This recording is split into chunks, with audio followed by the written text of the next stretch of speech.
What's going on everyone, it's Justin here, and today I've got a video showing you what apps I currently use on my Android phone. So I didn't do this video last year, but a lot of you requested it, so here it is. And for those who are wondering, the phone that I'm currently using is the OnePlus 6T for the Android side. I do use an iPhone XS Max as my daily driver, but I do review pretty much every Android phone that comes out and use them quite a bit. But my personal favorites over the past year or so have been the Google Pixels and the OnePlus. If you guys want to win a pair of OnePlus Bullet wireless headphones, just make sure you subscribe to the channel, drop a like on this video, and leave a comment down below. And when this video hits 2,000 likes, I'm gonna pick a winner in the comment section below. So the OnePlus 6T that I currently have is the McLaren edition, and they released this about a month ago, I believe, and I finally got my hands on it and had a chance to get around to it. But the unboxing experience is something that is really unique and very nice to see. And after you take off the sleeve, you have kind of this carbon fiber texture, and when you open that up, you also have a book that kind of goes through the history of McLaren in the automotive industry, being known for their speed, craftsmanship, and kind of dedication to quality, which is what OnePlus, I believe, has been doing the past few years ever since their first phone. For this collaboration, you might notice that OnePlus didn't really do anything that went completely overboard in the design, which is something that I like a lot. You have the carbon fiber texture that runs along the back, which obviously McLaren really likes to use that material, as well as an orange trim that just runs along the kind of quarter mark of the phone all the way through the bottom. The accent almost looks like a holographic light that is always on the phone, and you have the silver logo and the McLaren logo printed on the bottom. Obviously looks are always nice, but on the spec side of things, this phone has 10 gigs of RAM, which is insane. In addition to that, a feature that I think people actually will use is the Warp Charge 30. This gives you 50% of charge in just 20 minutes, which is a full day, and that is amazing. Inside the box you also have a carbon fiber textured McLaren case, as well as kind of a commemorative glass piece that has McLaren on it and the OnePlus collaboration to keep. And on the other side you also have an orange cable that is braided, and it kind of just matches everything, including the USB Type-C adapter and of course the Warp Charger. So even though the McLaren edition is a little bit more expensive, I think for what you're getting on the spec side of things, the charging, and if you're a car lover, it is actually a pretty reasonable price for what it is. So now that I've kind of talked about the McLaren edition, and as someone who likes cars, how much I like the design, and I think it's a nice subtle touch, let's go ahead and talk about what apps I have on my Android phone, because I'm pretty sure that's what you guys are actually here for. So going to my first page of apps, you'll see a lot of social apps, some utility apps. I still haven't found a game that I actually like playing. But WhatsApp is something that I started using recently, and I find that it's a very nice messaging experience, and for so many years I never had a WhatsApp account. Moving on, you also have Splashtop, which is something that I find myself using a lot because perhaps I might be going out and I have a video that's exporting or uploading and I have to access my computer to make some changes while I'm uploading a video. I can do so very easily just from going like this. So I can just go to remote desktop, it'll connect to my computer in literally seconds, and from there I'm able to go into the computer and make any changes as if I was sitting at home and using that. Another app that I consider myself very late to, but I finally picked it up, is called Groupon. So I'm sure you've heard of that, but I think I like Groupon in the fact that it kind of brings together events and activities to do in a certain location and puts it all into one app while giving you a good deal to kind of pre-plan and book things in advance. I think the single biggest mistake I made with pretty much every trip last year was a lack of planning. And I mean, a lot of times these trips were last minute. I might have flown out on like 1 or 2 days notice. I didn't really have time to really plan anything and figure out what I wanted to do, and as a result of that, I might have been in a place for a few days and just stood around and did absolutely nothing fun. But Groupon has allowed me to kind of find activities, and for CES in Vegas, we had a couple days to plan. So I actually used Groupon to book some activities such as going on a helicopter tour or booking a ride at Speed Vegas to drive a Lamborghini. And a lot of times the savings might not be that big, but in some cases here, if you really do your research, you actually do save a lot of money. For example, when I went to Speed Vegas, it was a 5-lap drive, and typically the price was near $500 US, but I got it for $285 on Groupon. So yeah, I think based on my experience, if you're going to a new destination, you don't know what to do there, then go on Groupon, see what's popular, see the reviews, and just pick an activity to do, and a lot of times you can save money from that. Snapchat's not something that I use at all anymore, but when it comes to weather, I use an app called Overdrop on Android, and I really like it.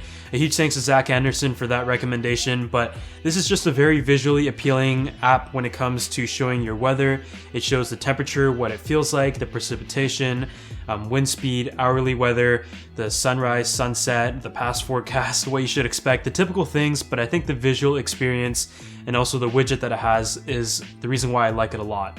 So another app that you guys have seen me use for a while now and I really enjoy is called Skillshare, and this is an online learning community with over 25,000 classes in business, film, web development, and pretty much everything you can think of. With a premium membership, you're able to join any classes, save them, download them, watch them as many times as you might need to. And just look at the front page here, one of the classes that I've watched in the past are one from one of my favorite lifestyle YouTuber, and here he just talks about how to take photos in kind of a step-by-step guide that is 21 parts. There's also stuff like fundamentals of DSLR photography if you're just getting into photo and video or have an interest or want to jumpstart a career. And personally, something that I've been really trying to learn recently is how to use WordPress and build a website. So here I have a few classes that are saved and I'm starting to watch as we speak. The membership is very affordable, and on an annual subscription it is under $10 a month, and just thinking about the 25,000 courses you have to pick from, even after watching a few videos, I'm sure you've got your money's worth just from the skills you've learned. You can join over 7 million creators learning with Skillshare, and the first 500 people to sign up with my link in the description get 2 months of an unlimited free trial. The link is on screen and in the description section below, and I would love to thank Skillshare for sponsoring this video. Next up, when it comes to going to sports games or finding some events to do when I'm in a city, whether I'm traveling, the app that I use the most is SeatGeek, and I'm not sponsored by them, so if you want $20 off, use the code David. But I find SeatGeek just always has a lot of different options when it comes to resale seats, and it's just easy to download. So when it comes to buying tickets to perhaps like a Golden Knights game when I was in Vegas for CES last week, I was maybe 10 minutes away from game time and I just bought the ticket on the app and they were ready to go. Honestly, for a lot of years, I didn't really use Reddit, and I know a lot of people who use Reddit on a very regular basis, and that's where they get a lot of their information, but recently I've started to pick it up, and I've actually found some pretty funny or cool things, or even useful things on there when I'm trying to learn about something or research something. I'm just scrolling through right now, you've got a picture of Bill Gates waiting in line for a burger, but yeah, Reddit is something that I'm trying to pick up a little bit more. I'm not really used to it or know how to use it properly, but I use it kind of like I use Twitter, just to browse information and see what's going on. So when it comes to photo editing, my workflow on iOS and Android is exactly the same, and that is using Lightroom Mobile as well as Visco. So the way I do it is I have a raw photo that I download from Dropbox into my phone, and I open it up on Lightroom and I kind of just do the edits such as shadows, highlights, curves if I need to, the different color hues and stuff like that, and get the general edit out and put it into my camera roll before putting it into Visco to add a filter. Honestly, I do feel like I need to get much better in terms of photo editing and put some more time into kind of learning how to do that, but for now, just posting to Instagram, that is kind of my setup. Another app that I've started going on quite a bit because my place clearly still has no decor whatsoever, those are just some posters that I picked up a while ago and just stick up whenever I'm filming a video, is Etsy. And Etsy has a lot of little things here and there. I mean, you got some art, you got some little craft stuff, some decor, some creative stuff, and just, it's one of those apps where you feel like you can find anything when it comes to home decor and art. If there's any particular shops that you guys think I should check out and can recommend to me, make sure you drop them down in the comment section below. Next up, when it comes to music streaming, Spotify is hands down the best platform in my opinion, and I use it with my Sonos, I use it with everything, and ever since switching from Apple Music, I couldn't be happier. The app that I spend the most time on by far is Instagram, and even though I don't feel like I'm actually following that many people or using it a lot, it's one of those things where you just open it up like 500 times a day, and on my iPhone I believe I had like 20 hours of usage in the past 10 days, which is kind of insane. I should probably stop. But yeah, Instagram is something that I just use a lot. I love using stories to but Instagram recently has become my favorite platform, and previously I kind of slacked on it and used Twitter a bit more, but just based on screen time and what I spend the most time on, it's definitely Instagram. So when it comes to rides, my app of choice is still Uber. So I think Uber is one of those things where it's one of the best inventions in the past decade or so, and I think it's really done a good job revolutionizing an industry that is kind of bland. I mean, taxis have been around for a while now, but Uber is just so convenient, and anywhere I go, I try to use it, and as you guys can see, I've got like probably hundreds of rides in the past couple years. Uber is what I find myself using the most because it's very universal, but in certain cities like San Francisco, I often find Lyft actually easier to call, so I do have both, but here's the one that I use right now. Moving on to the next page, my favorite file sharing app is Dropbox. So I've used Google Drive, I've used many different things I feel like, but Dropbox has been the most reliable by far. So my favorite file sharing app of choice is Dropbox, and the reason why is just because it's reliable and it works. And I think with any utility, that is like the most important thing, because if it doesn't work, it's gonna piss you off and you're not gonna wanna use it.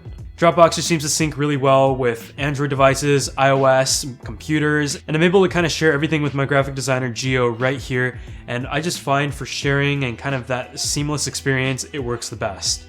Some of the other apps that I have are airlines, and I can definitely recommend this to anybody who travels quite a bit, because having the airline app is just the easiest experience. I mean, they always want you to use their apps and stuff, and for a while I thought that was bullshit, but after downloading an app like Air Canada, because I fly a lot with Air Canada, I have actually found it to be much easier for checking in, finding flights, managing flights, and just making sure all your information is in one place. A lot of times if you have like a shitty airline where they don't have TVs in the actual entertainment system and you have to download the app and connect to that, there's nothing worse than taking off and realizing your Netflix account got messed up and all your downloaded movies are unviewable, but you don't have the app to access the free multimedia app on the plane. So I think at least having all the airline apps in one folder is a good idea. When it comes to wallpapers, what I use on my computer and on my phones is Unsplash. I just love the way the aesthetic and everything is kind of sorted out. So you can go through their featured page and find a nice wallpaper for your smartphone or your computer. And you guys always ask about what wallpaper I use, and I often just forget where I found it on Unsplash. So this is kind of like the only app that I use, or only site that I use for my wallpapers at the moment.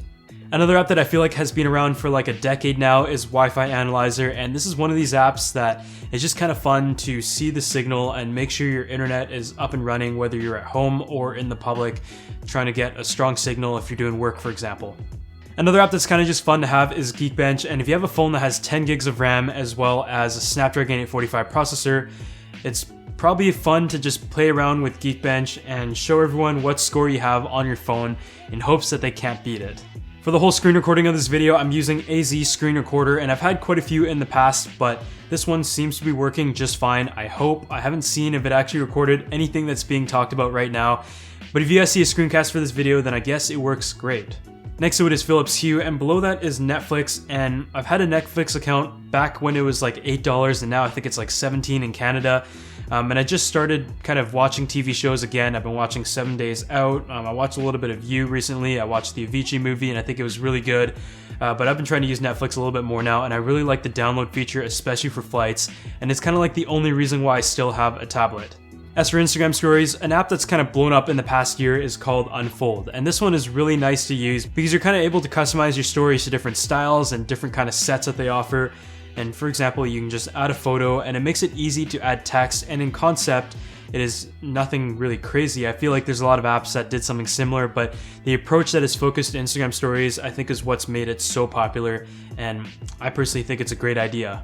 Last but not least, I also have an app called Tasty, and this is one that kind of shows different recipes and stuff that is easy to cook, supposedly, and it just gives you like step-by-step instructions for ingredients, instructions on how to cook something. And although I will admit I haven't actually cooked anything, it's fun to just browse and maybe eventually want to get into the habit of cooking.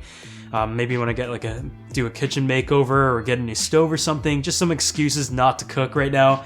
I'll probably start using Tasty more, but it's just fun to see like pictures and the step-by-step as to what your food could look like if you knew what you're doing. So otherwise, that pretty much wraps it up for my video talking about the apps that I have on my OnePlus 6T or what's on my Android. And this is probably going to be the phone that I'm going to be using until the OnePlus 7 comes out, which I believe is coming pretty soon. But yeah, this is the McLaren edition. I think it looks great, and I just love the overall software, UI, and just overall experience of OnePlus and their ecosystem. If you guys have any videos you want to see, just make sure you let me know in the comment section, and I'll see you all in the next video.